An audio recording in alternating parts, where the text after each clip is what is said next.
For our Thursday edition of Blogger Throwdown, we'd like to welcome Wes Davis, editor of GoodBullHunting.com, and Stephen Baker, editor of AndTheValleyShook.com, both looking to unseat Scott Chong, our reigning champion of California Golden Blogs, who brought all the nastiness of Flavor Flav's last mugshot. Thank you so much for joining us, fellas.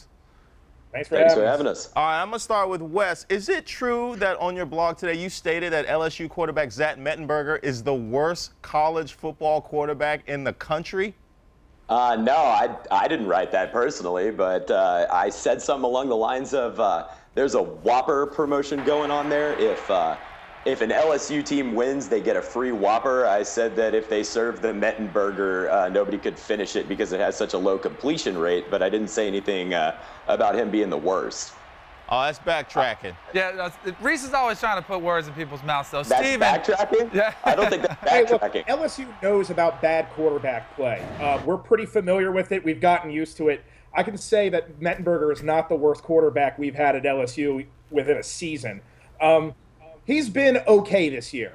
He hasn't been great, but he hasn't been awful. What has been awful has been our receiving core, which finally showed some signs of life against South Carolina.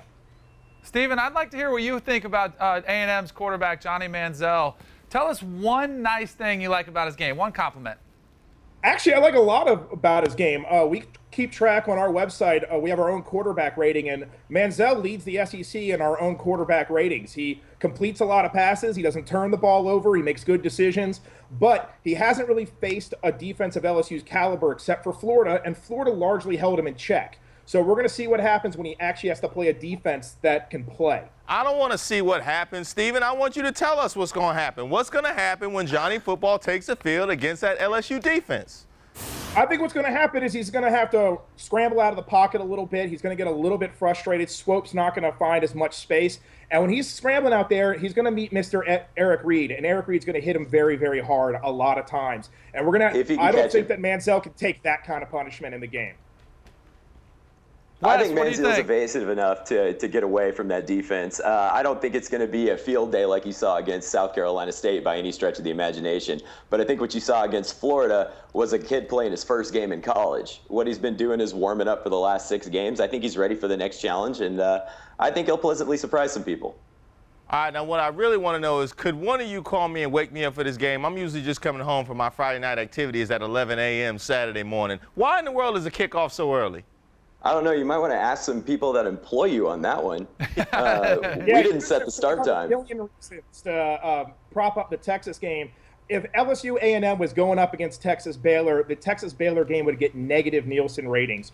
Also, this gives a chance for the SEC high-five you for that comment. Alabama-Tennessee rivalry, which has had no juice in about a decade. We're getting absolutely screwed here. This game should not be at 11 in the morning. Your solution is don't go to bed. Just party all night, wake up hungover, and just go straight to the stadium. But this is a joke. Just make your coffee Irish in the morning and get loud. This one's going to be good. All right, Wes, last question, but I'll give you Steven. You follow up after that. Wes, are the Aggies going to be able to pull off the upset? I think that they can. It just depends on if we can get that running game established, if Manziel can play like a freak like he has for the last 6 games, and if our defense bends but doesn't break. But I think we got a great shot at home at Kyle Field. Kyle Field is a tough place to play, but I really think LSU is the better team here. I think that South Carolina game was a real turning point. The offensive line showed up, and if that same offensive line shows up, LSU is going to maul Texas A&M and score a lot of points just methodically and win this by a couple of touchdowns. Thank you guys so much for joining us again. That's Stephen Baker, editor of AndTheValleyShook.com, and Wes Davis, editor of GoodBullHunting.com. Steven, you want a corn dog? Excuse me? Does Steven want a corn dog? I love corn dogs. They're tasty. The Texas State Fair is right down here. They're delicious. Right on. Oh, you're in Dallas too. High five. It just got weird. It did. Thanks for coming on, fellas.